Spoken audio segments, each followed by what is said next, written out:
Today, let us discuss about fibula. Fibula is a slender bone placed lateral to tibia. It is a typical long bone consisting of an upper end, shaft and a lower end. Let us look at upper end. The upper end is also called as head. Now let us look at the side determination of fibula. For that we need to first identify the upper end of the fibula.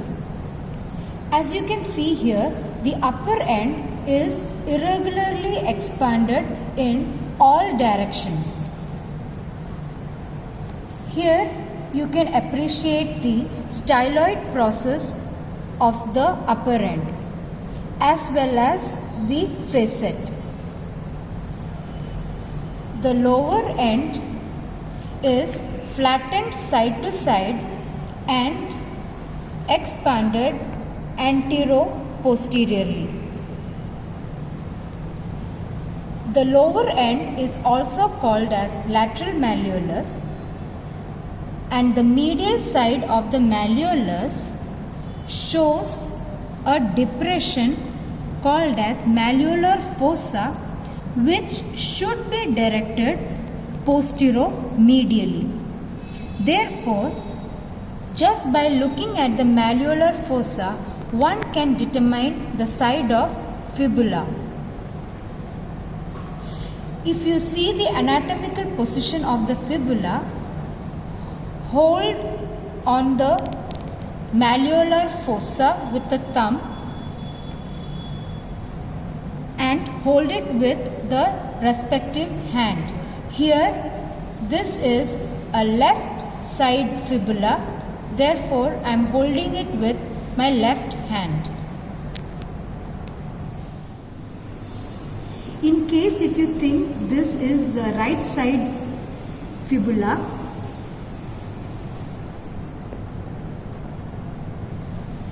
here you can clearly see that the malleolar fossa is facing anteromedially and not posteromedially.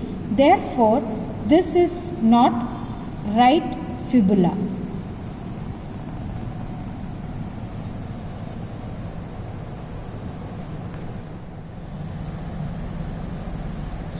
The head is irregularly expanded in all directions. Here you can see a oval or a circular facet for articulation with lateral condyle of tibia. It forms a plain synovial superior tibiofibular joint. Now you can see the posterolateral to the facet. Posterolateral to the facet, you can see a styloid process which gives attachments to fibular collateral ligament and arcuate ligament. Here you can see a sloping surface in front of the styloid process which gives insertion to biceps femoris.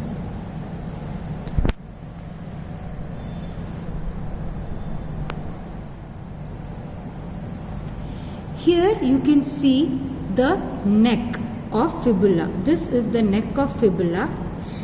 It is a constriction connecting the head with the shaft. Here the common peroneal nerve winds around the neck. Therefore, if there is any fracture of the neck of fibula, there will be injury to common peroneal nerve leading to foot drop.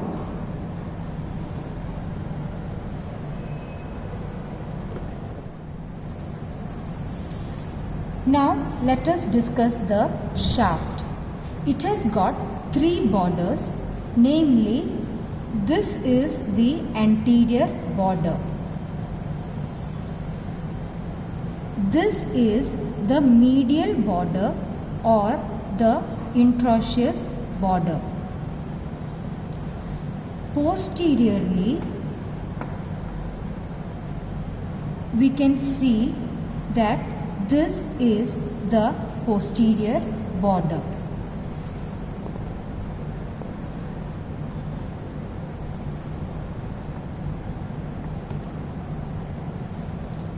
Now I have placed it in the anatomical position. Now let us discuss the three surfaces of fibula. It has got a medial surface. This medial surface is between the anterior border and the medial border. Now let us look at the lateral surface. This is the lateral surface between the anterior border and the posterior border. Now let us see the posterior surface.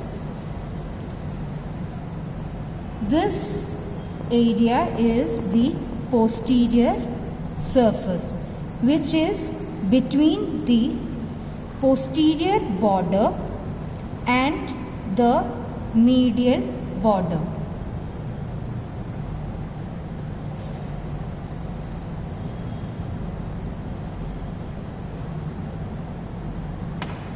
Now let us look at the anterior border. This anterior border gives attachment to anterior intermuscular septum, which is pierced in the upper part by the deep peroneal nerve. As you can see, this border splits into two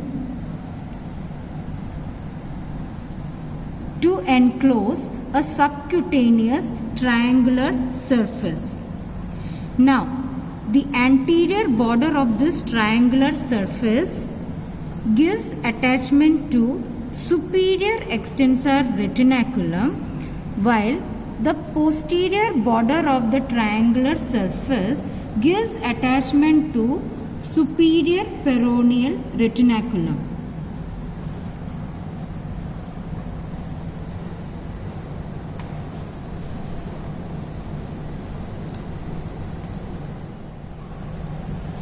Now let us look at the intraosseous border or the medial border. This border gives attachment to intraosseous membrane, leaving a gap in the upper part for the passage of anterior tibial vessels. This border below it is continuous with a rough triangular surface, which is connected with fibular notch of the tibia by an intraosseous inferior tibiofibular ligament.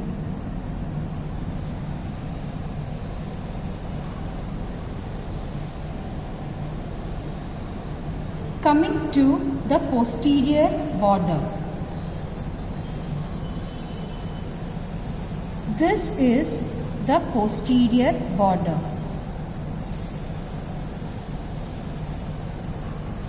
It gives attachment to posterior intermuscular septum and is continuous below with the lateral lip of a groove on the posterior surface of the talus.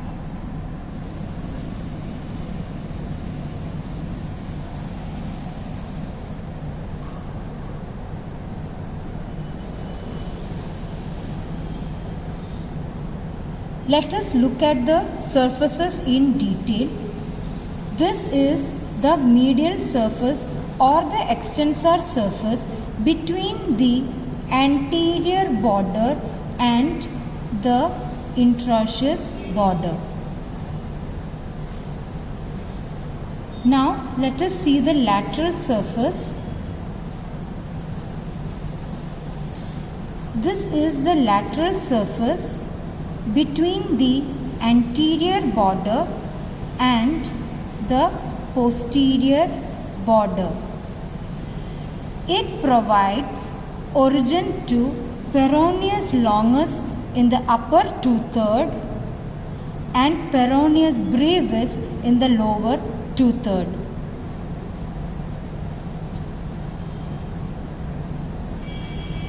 Now let us see the posterior surface.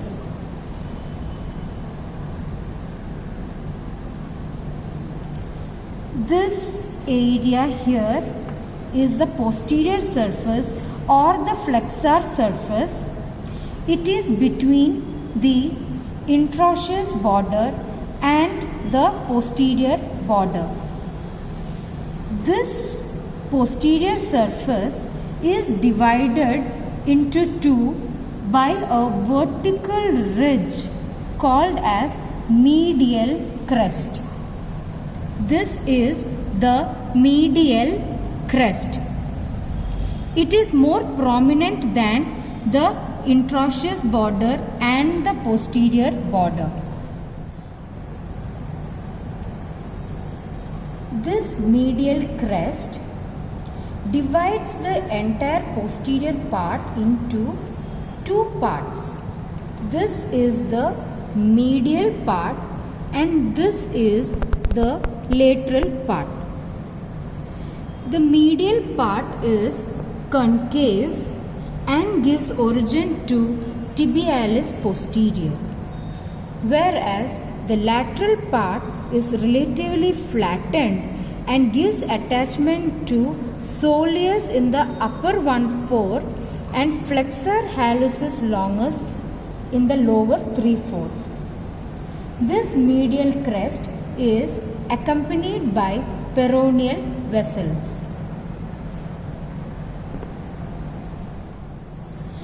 Now let us look at the lower end of the fibula. The lower end of the fibula is also called as lateral malleolus. It is flattened side to side and expanded antero-posteriorly.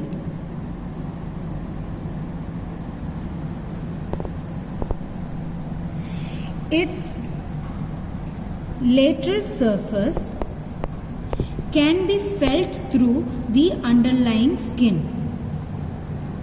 This lateral surface is continuous above with the triangular area on the shaft. Coming to the medial surface. This is the medial surface.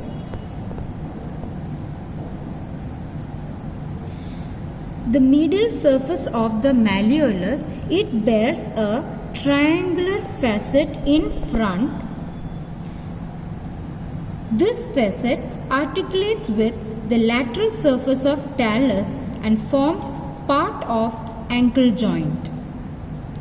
As you can see, just behind the facet, the medial surface of the malleolus shows a depression called as deep malleolar fossa. This fossa, it gives attachment to inferior transverse tibiofibular ligament and posterior talofibular ligament. It also helps in determining the side of the fibula. The lateral malleolus, it projects 1 centimeter lower than the medial malleolus of tibia. This is the tip of the lateral malleolus.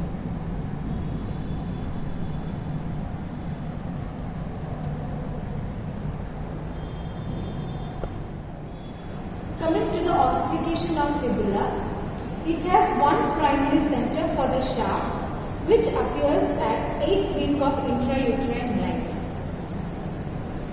It has two secondary centers, one for upper end which appears at 3 to 4 years and fuses with the diaphysis at 20 years. And for the lower end, It appears at 1 to 2 years and fuses at 18 years. Fibula violates the law of union of epiphyses. According to this law, epiphyseal center or the secondary center, which appears first, unites last with the diaphysis. In fibula, the epiphyseal center for lower end appears first and also unites first.